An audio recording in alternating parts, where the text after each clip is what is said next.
Po për Endre Shabanin që u zgjodh avokati i popullit? A kam thënë gjithmonë dashnori në thojza i Krishnik Spahiut. Dashnori në thonjza.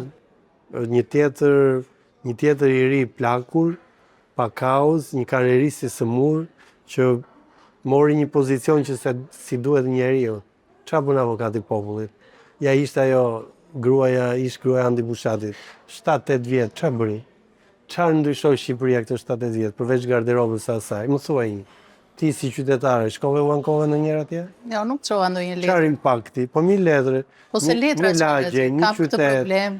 Kurrë, kështu që këta duan të ftojnë në pritjet e presidentit, trupit diplomatik, të veshin kostumin, të kalojnë te tapeti kuq, njerëz të vegjël.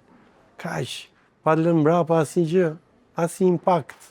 Njerëz që kanë frikë të tregojnë origjinën, njerëz që kanë frikë të tregojnë dhe moshën, njerëz të kompleksuar.